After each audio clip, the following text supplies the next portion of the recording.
Hello everyone. আজি আমি ইকোনমিক্সৰ ওপৰত এটা লেকচাৰ সিৰিজ স্টাৰ্ট কৰিবলৈ গৈ আছো কিয়নো ইকোনমিক্স সাবজেক্টটো বহুতেই ইম্পৰ্টেন্ট হয় আৰু ইয়াত থকা কনসেপ্টখিনি বেছিকৈ বহুত ইম্পৰ্টেন্ট কাৰণ কনসেপ্টখিনি নজনাকৈ আপোনালোকে ইকোনমিক্সৰ কোৱেশ্চনখিনি এটেম্প কৰিব নোৱাৰিব সো এই লেকচাৰ সিৰিজটোত আমি NCERT যিখিনি ইকোনমিক্সৰ ওপৰত টেক্সট বুকস আছে সেইখিনি ডিসকাস কৰিবলৈ যাম আৰু ইয়াত থকা কোৱেশ্চন আনসাৰখিনিও আমি উকিয়াকৈ এক্সপ্লেইন আৰু আপোনালোকৰ লগত ডিসকাস কৰিম তো আহক আজি প্ৰথম লেকচাৰটো ইকোনমিক্সৰ ওপৰত স্টাৰ্ট কৰো সো আমাৰ চেপ্টাৰ আপোনালোকৰ সন্মুখত এতিয়া মই ৰাখিছো that is the story of village Palampur okay আৰু এই ষ্টৰীটো যদি ষ্টৰী বুলি কৈছো the purpose of the stories is to introduce some basic concepts relating to production and this we do through this story or etu eta asolte eta hypothetical village jar naam dia hoise Palampur ঠিক আছে Palampur namor ekhon villageor kahini ami asolte etu janibole chesta korim je productionor logot ki bostu ba ki concept related ase. So farming is the main activity in Palampur, whereas several other activities such as small-scale manufacturing, dairy, and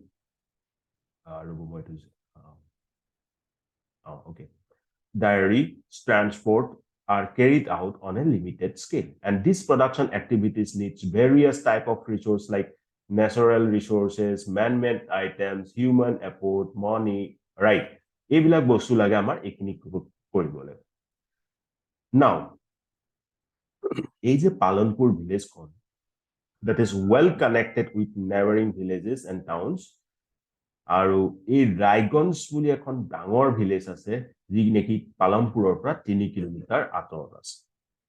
and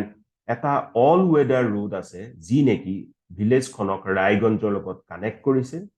আৰু তাৰ পৰা আমাৰ সানপুৰ নামৰ এখন small town আছে যৰ লগত connect কৰিছে different types or apnar transport available ase route like মানে এই ৰাস্তাটো যেটো মানে all weather route তাত যেনেকৈ আপোনালোকৰ bullock carts tongas bogesh মানে wooden cart drawn by buffaloes loaded with jaggery and other commodities to motor vehicle like motorcycles jeeps tractors and trucks এই গুটেখিনি এইবিলাক ধৰণৰ different types of transport এই ৰাস্তাটো ওপৰত যাতায়াতৰ সুবিধা আছে কাৰণে অহা যোৱা কৰিব পৰাকৈ আছে ব্যৱস্থা ঠিক আছে সো ইয়াৰ পৰা আমি এটো প্ৰথমতে বুজি পাইছো যে যিকোনো এখন জায়গাত বিজনেস কৰিবৰ কাৰণে ট্ৰান্সপোৰ্টেশনৰ এটা বহুতেই ইম্পৰ্টেন্ট ৰোল আছে now this village has about 450 families belonging to several different castes the 80 upper caste families on the majority of land in the village. Their houses, some of them quite large, are made up of brick with cement plastering, and Sidil caste, that is Dalits, comprise on 1/3 of the population. And they live in one corner of the village and in much smaller houses, some of which are of mud and straw. So এইটো এটা আপোনালোকে জানে যে আসলে আমি যেটো কাহিনী কথা কৈ আছো এটা টিপিক্যাল আগৰ ষ্টৰী কথা কৈ আছো যত নেকি এই দলিতৰ পৰ যেটো কনসেপ্ট আছিল হেতু বহুত ধুনিয়াকৈ ফুটি উঠিছে আছে বহুত মানে হেনুকা সময় যে কি কৰা আজিকালি আমাৰ হেনুকা ধৰণৰ বিশেষকৈ আমাৰ অসমতো হেনুকা ধৰণৰ কোনো কথাই নাই আমি সকলো সমান সকলোকে আমি একে বুলি ধৰি পেলাই আগবাঢ়িছো কিন্তু ইয়াত হেতু এটা বেলেগ কনসেপ্টৰ কথা কৈ আছে right so this is a story to yar likha ase the narrative is partly based on a research study by Gilbert Etienne of a village in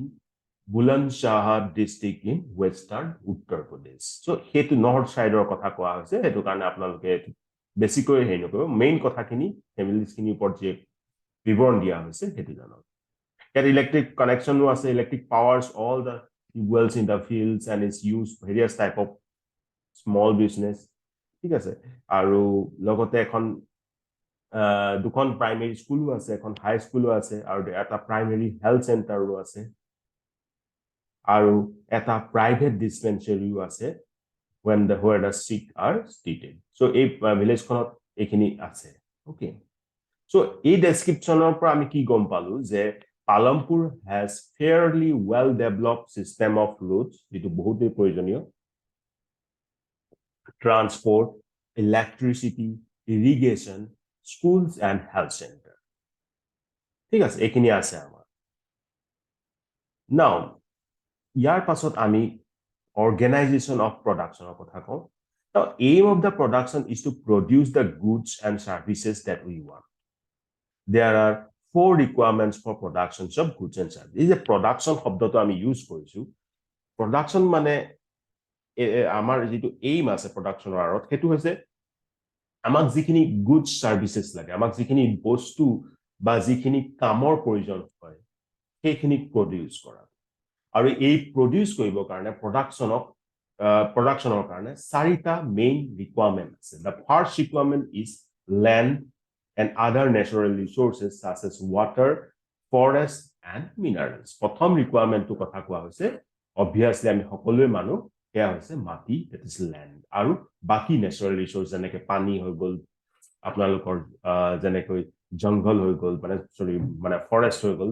আদি মিনাৰেলছ এইবিলাক লাগে ঠিক আছে then the second requirement is labor মনত ৰাখিব যে বলকে দেখুৱা হৈছে হেখিনি মেইন গিটা that is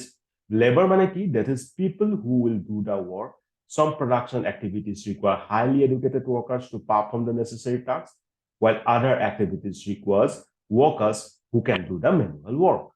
and each worker is providing the labor necessary for production so second to kotha ami gom palu labor then third is the physical capital mone rakhibo yat capital শব্দটো আমি use কৰিছো the third requirement is physical capital that is the variety of inputs required at every stage during the production সময়ত যিখিনি বস্তু আমাক লাগে মানে এটা প্ৰতিটো ষ্টেজত এটা ষ্টেজৰ কথা কোৱা নাই আমি প্ৰতিটো ষ্টেজত প্ৰডাকচনৰ সময়ত যিখিনি বস্তু লাগে সেইখিনি আমি ক্যাপিটাল বুলি কওঁ so what are the items that come under physical capital so physical capital of ভিতৰত আহে যেনেকৈ tools machines buildings right tools and machines range from very simple tools such as farmers plow to sophisticated machines such as generators turbines computers okay tools machines buildings can be used in production over many years are called fixed capital so প্ৰথমতে যদি আপনি খেতি কৰিবলৈ যায় তেনে হলে প্ৰথমতে সৰু যদি টুলছৰ কথা কও কুৰ এখনটো লাগিব ৰাইট প্লাগ কথা কোৱা যায় হৈছে ফাৰ্মাৰ প্লাগখন লাগিব তাৰ পৰা আৰম্ভ কৰি পেলাই ধান হোৱাৰ পাছত মিললে নি পেলাই হেখিনি চাউললৈ কনভাৰ্ট কৰা চাউললৈ মানে আমি গুটে প্ৰসেসটো কনভাৰ্ট কৰা প্ৰসেসটো যিমানখিনি দৰকাৰ হয় বস্তু যেনেকে ইলেক্ট্ৰিসিটি কাৰণে জেনাৰেটৰ টাৰবাইনস আৰু লাগিলে কম্পিউটাৰ লাগিব এই গুটেখিনি বস্তু আসলতে আপোনাৰ প্ৰথম ক্যাপিটালৰ আন্ডাৰত পৰে আৰু এইখিনি আমি এনেকুৱা হয় যে এদিন ইউজ কৰি পেলাই দিম বহুত সময়লৈকে আমি ইউজ কৰিব পাৰিম আৰু এনেকুৱা বিলাক টুলস বা এনেকুৱা বিলাক ক্যাপিটাল যিবিলাক আমি বহুত সময়লৈকে ইউজ কৰিব পাৰো তাহাতক আমি কওঁ fixed capital please remember that term fixed capital okay then raw materials and money in hand fixed capital pasot ahisu raw materials and money in hand so production requires a variety of raw materials such as the yarn used by the weaver and the clay used by the potter also some money is always required during the production to make payments and buy other necessary items and raw materials and money in hand are known as working capital unlike tools and machines and buildings they are used up in production right so এই যে দেখিলে আপনার raw materials বা money এখিনি এনেকুৱা নহয় যে সদায় আপোনাৰ ওচৰত থাকিব right এটো এয়া ইউজ কৰা হল এয়া শেষ হল you have just used and this is being finished like that so এনেকুৱা বিলাক যিবিলাক টুলছৰ কথা আমি কৈছো সেইবিলাকক আমি কওঁ working capital যিবিলাক নেকি they are used up in production গুটেখিনি প্ৰডাকচনৰ সময়ত ইউজ হৈ যায় ঠিক আছে then there is fourth requirement too and you will need knowledge and enterprise to be able to put together land, labor, and physical capital and produce an output either to use yourself or to sell in the market. এইবিলাকৰ কৰি obviously আপোনাৰ ওচৰত knowledge থাকিব লাগিব আৰু এখন ভাল enterprise থাকিব লাগিব তো যত নেকি আমাৰ যে কলো ল্যান্ড হৈ গল লেবাৰ হৈ গল এইটো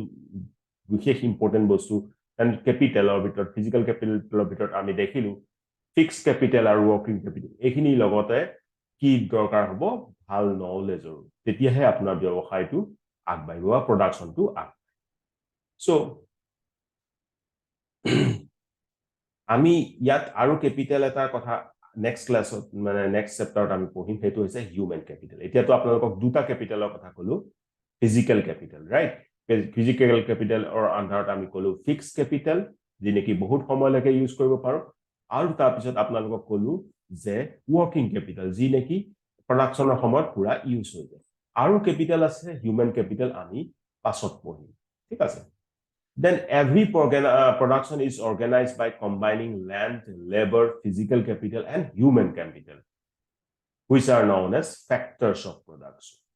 So factors of production বুলি ক'লে আপোনাৰ কি আহিব land, labor, physical capital, and human capital. ঠিক আছে now land to যেতিয়া আমি ফাৰ্মিংৰ কথা পাতিম ধৰা হক আপোনাৰ এই গাঁওখন পালমপুৰ গাঁওখনতে আমি ফাৰ্মিংৰ কথা পাতু প্ৰথম কথা আহে land is fixed yes farming is the main production activity আমি গম পালো 75% এই ফাৰ্মিংৰ ওপৰতে মানে খেতিৰ ওপৰতে আপোনাৰ জীৱন নিৰ্ধাৰণ কৰে কিন্তু এটা কথা মনত ৰাখিব লাগিব যে এই আমি যত খেতি কৰা হয় সেই এৰিয়া টুকুৰা সীমিত হয় বা সেই এৰিয়া টুকুৰা ফিক্স হয় মানে হেতু এক্সটেন্ড নাই হোৱা কাৰণ ইয়াতে আপুনি দেখিব যে land area under cultivation is practically fixed since 1960 in Palampur there has been no expansion in land area under cultivation by then some of the wastelands in the village had been converted to cultivable land Okay, there exists no further scope to increase farm production by bringing new land under cultivation. So, eta kotha ami gom palu je jitu amar cultivation land ase that is fixed, but jikhini amar wasteland ase wasteland khini ki hoise during the time it is been converted into cultivable land.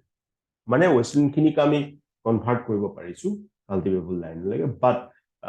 there is no further land added to this particular field of cultivation.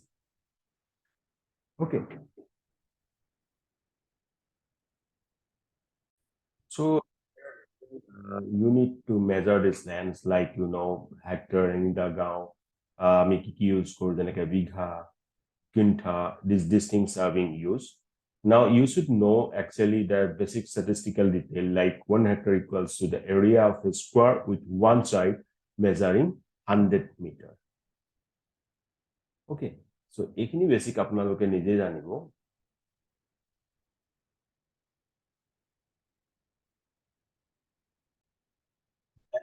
Pura kisuman question ase apnaloke nije nijok alop sudibo paribo bhabibo paribo like is there a way one can grow more from the same land?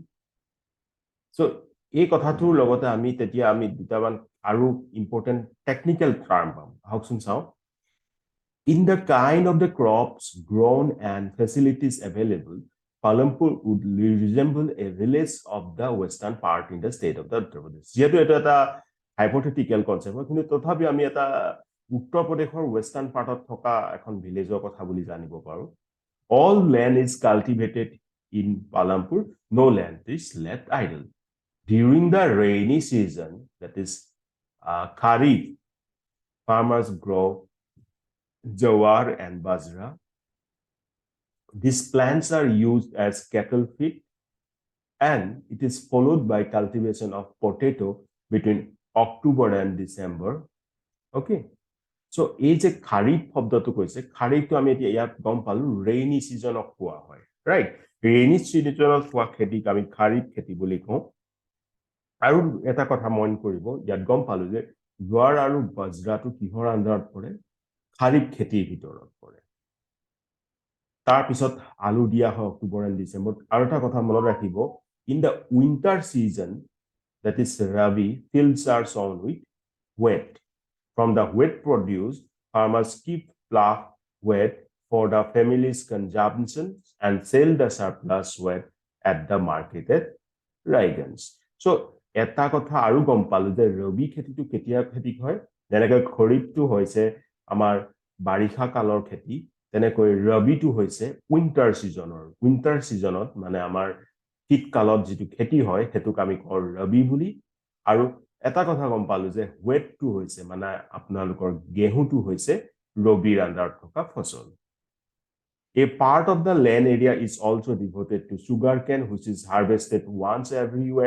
year. Okay, sugarcane in its raw form as a jaggery and is sold to traders in Sahpur. Now, the main reason why farmers are able to grow 3 different crops in a year is due to the well-developed system of irrigation. কাৰণ আমি দেখিছো যে এই তিনিটা আপোনাৰ different খেতি হৈছে sugar কেনো হৈছে লগতে খাৰিফ আৰু ৰবি কথা আছে ইয়াৰ আৰত হৈছে ইৰিগেশ্যন তো ভাল ইৰিগেশ্যন বিষয় মানে ভাল ইৰিগেশ্যন যদি আপোনালোকৰ সুবিধা থাকে ইৰিগেশ্যন মানে আমি কম পাওঁ যে শস্যৰ খেতিত যেতিয়া পানীৰ সুবিধা কৰা হয় হেতুক আমি ইৰিগেশ্যন ব্যৱস্থা বুলি কওঁ আৰু এই ইৰিগেশ্যনটো থকাৰ কাৰণে এই তিনি ডিফাৰেণ্ট টাইপৰ খেতি পসিবল হৈছে its major impact was to transform the system of irrigation okay then কিছুমান information like আছে like Persian wells were until then and used by farmers to draw water from the wells and irrigate the small fields okay এইবিলাক আছে এখিনি বেছি important যিকিটা মই পালো হেকিটা হৈছে ৰবি খাৰিফ আৰু কিছুমান আপোনাৰ খেতি লাইক সুগাৰ কেন এইবিলাক কেতিয়া হয় ৰাইট এইখিনি ইম্পৰ্টেন্ট আৰু এইটো গম পালো যে ইৰিগেশ্যনৰ সুবিধা থাকিলেহে এনেকুৱা বেলেগ ধৰণৰ খেতি বেলেগ খেতি আমি কৰিব পাৰিম ৰাইট এ দেখিছে ৱেট বাজৰা সুগাৰ কেন পটেটো বহুত ধুনীয়াকৈ ছবিৰ সহায়ত বুজোৱা হৈছে না আহক আমি এতিয়া নেক্সট পইণ্টটোলৈ যাওঁ নেক্সট পইণ্টটোত হৈছে এইখিনি ডাটা দিয়া হৈছে কিমান হেক্টৰ কৰা হৈছে ৰাইট ইৰিগেশ্যনৰ সুবিধা কেনেকৈ কৰা হৈছে যেনেকৈ হাই HYV seeds মানে হাই yielding variety seeds then modern farming methods farm machinery diesels canals irrigations pump sets electricity dams pesticide fertilizers so these are the modern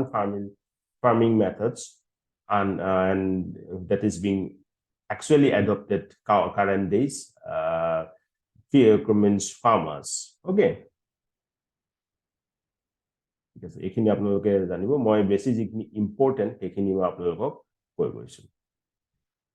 নাও HY বুলি যে কলো HYV বুলি যে কলো আসলে HYV মানে হৈছে হাই ইল্ডিং ভ্যাৰাইটিজ সিডস হাই ইল্ডিং ভ্যাৰাইটি সিডসৰ কনসেপ্ট আহিল গ্ৰীণ ৰিভলিউচনৰ পাছত farmers of Punjab Haryana Western Uttar Pradesh were the first to try out the modern farming method in India the farmers in this region set up tube wells for irrigation and made use of high-yielding variety seeds, chemical fertilizers, and pesticides in farming. So, এইখিনি যারা তেওঁলোকে কি কৰিব পাৰিলে যেটো খেতি আগতে suppose 1300 KG হৈছিল এতিয়া সেই একে টুকুৰা হেক্টৰ মাটিতে 3200 কেজি লৈকে বহাই দিব পাৰি Now next question I have that will the land sustain Now land being a natural resource it is necessary to be careful in its use Scientific reports indicates that the modern farming methods have overused the natural resources base. So, আমি যে modern farming method to green revolution পাছত use কৰিবলৈ লৈছো যেনেকৈ HYV seeds, pesticides এইবিলাক use কৰিবলৈ লৈছো কিন্তু এইবিলাকে ল্যান্ডৰ ওপৰত বহুত প্ৰভাৱ পৰে। In many areas, green revolution is associated with the loss of soil fertility due to the increased use of chemical fertilizers. Also, continuous use of groundwater for tubewell irrigation has led to the depletion of the water table. Environmental resources like soil fertility, groundwater are built up over years. Once destroyed, it is very difficult to restore them. So we must take care of the environment to ensure future development of agriculture. So এই যে আমাৰ হাই ইল্ডিঙৰ কাৰণে মানে green ৰিভলিউচনৰ পাছত যে এইবিলাক use কৰিলো, pesticides use কৰিছো, ইৰিগেশ্যনৰ কাৰণে বহুত গ্ৰাউণ্ড ৱাটাৰ টিউবৱেল ইউজ কৰিছো, আৰু আমি HIV চিডছ ইউজ কৰিছো, এইবিলাক কৰিছো হয়, বহুত খেতিৰ উৎপাদনো বাঢ়িছে, কিন্তু এইখিনিয়ে মাটিৰ যিটো আসল ফাৰ্টিলিটি আছে, উৰ্বৰতাটো আছে, সেইটো কমাই পেলাই, বহুত কমাই পেলাই। আৰু ইয়াৰ পৰা আমি গম পাওঁ যে এইটো যে ফিউচাৰত যে সাস্টেইন কৰিব তাৰ আশা কম থাকে। সো এইটো সাস্টেইনেবল ডেভেলপমেন্ট বুলি আমি ক'ব নোৱাৰি। ঠিক আছে। নাও এইখন এখন ডায়াগ্ৰাম দেখুওৱা হৈছে, ইয়াত ডিস্ট্ৰিবিউশন অফ ডিফাৰেণ্ট ফাৰ্মিং লেণ্ডছৰ কথা কৈছে, ডিস্ট্ৰিবিউশন অফ কাল্টিভেটেড লেণ্ডছৰ কথা কৈছে, কেনেকৈ ইয়াত বেলেগ বেলেগ ধৰণৰ দেখিছে, এইখন ডাঙৰকে এইটো। So there are different types of cultivated lands in Palampur. ঠিক আছে। So এইটোৱে কৈছে যে how is land distributed between the farmers of Palampur. So we have just realized that how important land is for farming. Unfortunately, not all the people engage in agriculture and have sufficient land for cultivation. So in Palampur, about 1/3 of the 450 families are landless. That is 150 families, most of them that are Dalits, have no land for cultivation. Of the remaining families who can own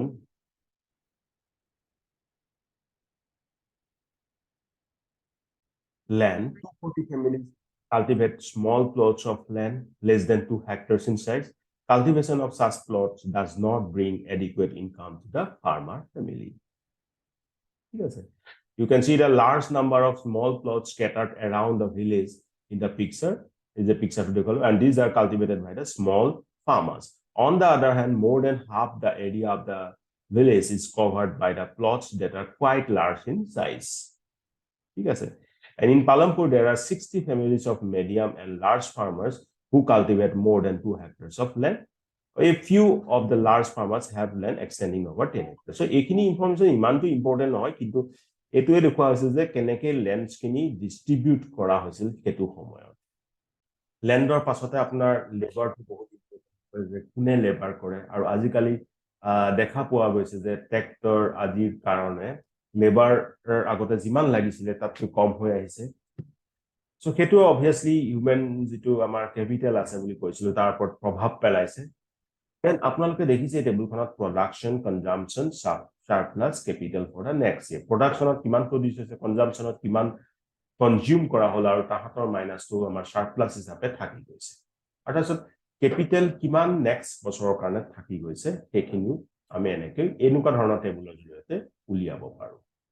next কথা আহে যে ফাৰ্মিঙৰ উপৰিও আৰু বেলেগ বেলেগ activities যিখিনি আছিল, যেনেকৈ ডায়েৰী প্ৰডাকশন হৈ গ'ল, শ্বপছ হৈ গ'ল, এইবিলাকেও আমাৰ ইকনমিকটোত মানে সেই গাঁওখনৰ ইকনমিটোত বহুত প্ৰভাৱ পেলায়। সো সেইবিলাকো বহুত ইম্পৰ্টেণ্ট হয়, অকল ফাৰ্মিঙে নহয়, আৰু বেলেগ বেলেগ যিখিনি এক্টিভিটিৰ পৰা ইনভেষ্ট আৰু কি হৈছে, কিবা এটা প্ৰডিউচ হৈছে, আৰু কিবা এটা যি গাঁওখনৰ কাৰণে আহিছে কেপিটেল, সেইবিলাকো আমি ক্যালকুলেট কৰিব লাগিব। সো এই চেপ্টাৰটোত আচলতে বেসিক্যালি আমি এনেকুৱা ধৰণৰ টাৰ্মছ কিছুমান ইন্ট্ৰোডিউস কৰাবৰ কাৰণে পঢ়া হৈছে, আৰু এই চেপ্টাৰটো আচলতে পুৰা বেসিক চেপ্টাৰ হয়। ইয়াত বহুত বেছি টেকনিক্যাল টাৰ্ম নাপালো যদিও আমি কেইটামান টাৰ্ম পালো যিখিনি বহুত ইম্পৰ্টেন্ট হয়। সো আই হোপ দ্যাট আপোনালোকে প্ৰথম লেকচাৰ হিচাপে এইটো ভাল পাইছে, আৰু যদি কিবা ডাউট আছে সুধিব পাৰে, কিন্তু নেক্সট ক্লাছৰ পৰা আমি অলপ টেকনিক্যাল টাৰ্মছ বঢ়াই গৈ থাকিম, আৰু অবভিয়াছলি যেতিয়া চেপ্টাৰছখিনি আগলৈ গৈ থাকিব তেতিয়া আমি ইকনমিক্সৰ আৰু কনসেপ্ট শিকিবলৈ পাম। সো নেক্সট ক্লাছত সোনকালে লগ পাইছো, তেতিয়ালৈকে হৈ যাওক ভালকৈ, প্ৰিপেয়াৰ কৰক। টেক কেয়াৰ, জয় অসম।